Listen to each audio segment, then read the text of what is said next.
কিন্তু দুর্ভাগ্যবশত ফুটে থাকা পদ্ম ফুলকে দেখার সৌভাগ্য হয়নি আমাদের। যাই হোক, সেখানে কিভাবে যাবেন, কোথায় থাকবেন সেই গল্প করা যাক।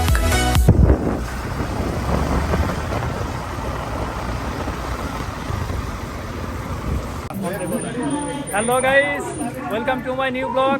আজকে অনেক দিন পরে আমরা নতুন একটা ব্লগ শুরু করতে যাচ্ছি। আজকের গন্তব্য আমাদের গোপালগঞ্জের কোটালীপাড়ার কান্দিবিলে। তো আমাদের সাথে আছে এই যে হৃদয়, চন্দন, চোদ্দা, আকাশ আর হচ্ছে বাদল। আর এই হচ্ছে আমাদের বাইক। আজকে আমরা ট্যুর দেবো বাইকে। এটা তোমার কি ড্রেস? Safety guard.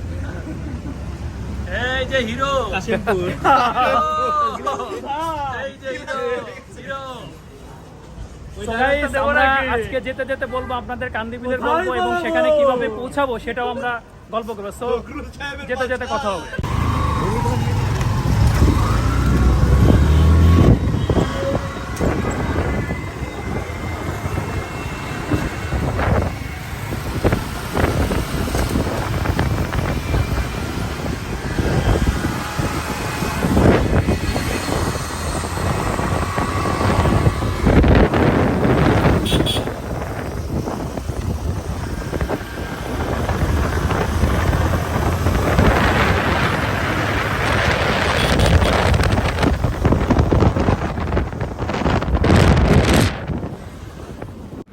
আমাদের কান্দিবিলে যাওয়ার কথা থাকলেও বৃষ্টির কারণে সেখানে আর পৌঁছাতে পারিনি।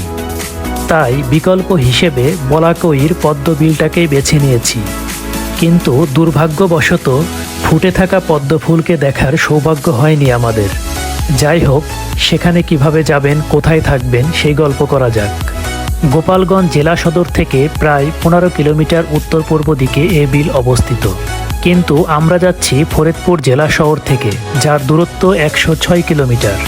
কেউ যদি বিকেলে না ফিরে গোপালগঞ্জে থাকতে চান তবে ফিরে আসতে হবে এ শহরেই, কারণ বলাকইর গ্রামে এখনও থাকার ব্যবস্থা গড়ে ওঠেনি। বৃষ্টি শুরু হয়ে গেছে। এই বৃষ্টির মধ্যে পথে আটকে গেছি আমরা যেই বিলে যাওয়ার জন্য রওনা হয়েছিলাম ওই বিলটা এখান থেকে অনেক দূর। যেহেতু বৃষ্টি শুরু হয়ে গেছে, আমরা চেষ্টা করতেছি কাছাকাছি কোনো বিল আছে কিনা ওই বিলটাতে আমরা বৃষ্টি পড়বে।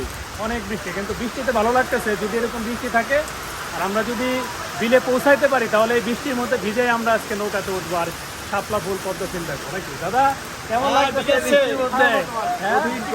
ভালো লাগতেছে? আকাশ কেমন লাগতেছে এই বৃষ্টির মধ্যে? কঠিন একটা ওয়েদার। দেখেন বৃষ্টি, দেখেন কি পরিমাণ বৃষ্টি।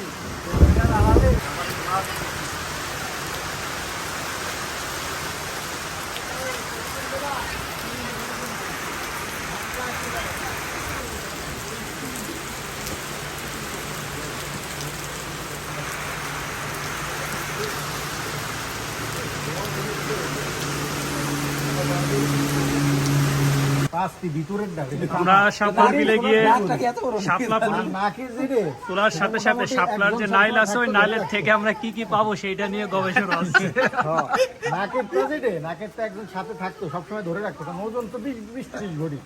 আমরা শাপলা ফুল উঠাইলে ওটার সাথে কি পাবো? আর কি আর কি? আর 2 ভরি ওজনের একটা নাক ফুল পাবে হৃদয়দা। এই যে হৃদয়দা, এই হৃদয় হচ্ছে বলছে যে শাপলার ফুল টান দিলে নাকি 2 ভরি ওজনের একটা নাক ফুল পাওয়া যায়। ওই 2 ভরি নাকেরটা বিক্রি করে আপনার মাজার ট্রিটমেন্ট করব, অপারেশন করাবো। রাইট, এইটাই ঠিক। আমি কথা দিলাম দাদা, আজকে কিডনি যদি যতক্ষণ আমি আপনার দিয়েছি, কথা দিলাম আজকে যদি 2 ভরি কিডনি আরো দেবো। কিডনি যতক্ষণ দিয়েছি, কিডনি আমরা আরো দেবো। তবু নাকেরটা নিয়ে ছাড়বো।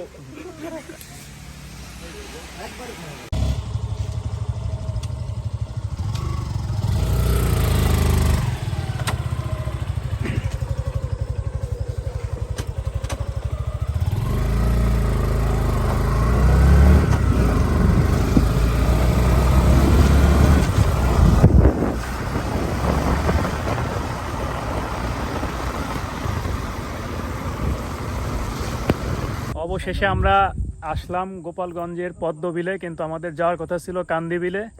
কিন্তু এখানে এত পরিমাণ বৃষ্টি, এই বৃষ্টির জন্য আমরা এতক্ষণ এখানে ওয়েট করার পর তো এই কাছেই আমাদের ছিল এই পদ্মবিল, এই পদ্মবিলে আসলাম।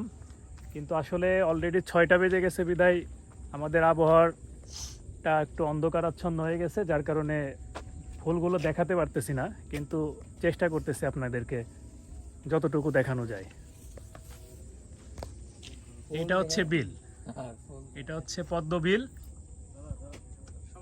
এই হচ্ছে এই যে নৌকা চলে, এই নৌকাগুলো দিয়ে আপনি এই বিল দিয়ে ঘুরতে পারবেন। তো ফুলগুলো দেখা যাচ্ছে না যেহেতু সন্ধ্যা 6টা বেজে গেছে।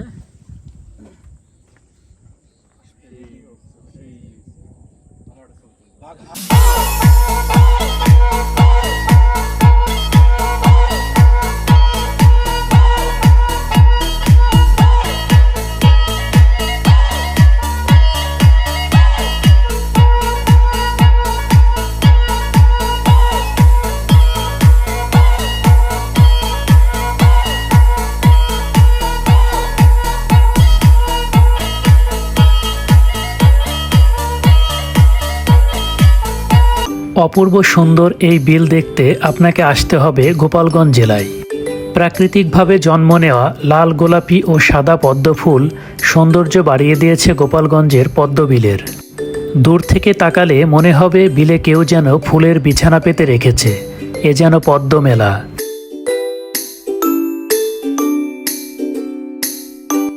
জলের রানী পদ্ম ফুলের বিলে পর্যটকদের আনাগোনায় এখন মুখরিত। প্রতিদিনই প্রকৃতির এই অপরূপ শোভা উপভোগ করতে আসছেন সৌন্দর্য পিপাসুরা। 1988 সাল থেকে বর্ষাকালে বিলে প্রাকৃতিকভাবেই হাজারো রং বেরঙের পদ্ম ফুটতে থাকে। পরে আস্তে আস্তে লোকে মুখে ছড়িয়ে পড়ে এই পদ্মবিলের কথা।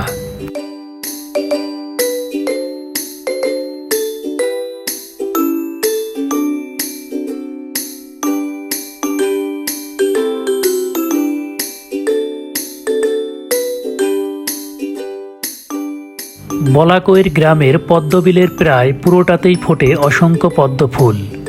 আর আকাশে সূর্য উঁকি দেওয়ার পরপরই বিলে আসেন পর্যটকরা, আর তাদের আনাগোনা চলে সন্ধ্যা পর্যন্ত। বলাকৈর গ্রামের পদ্মবিলের চারিদিকে লতা গুল্ম, কোথাও কচুরিপানা, আর এরই মাঝে ভেসে রয়েছে অগণিত পদ্ম।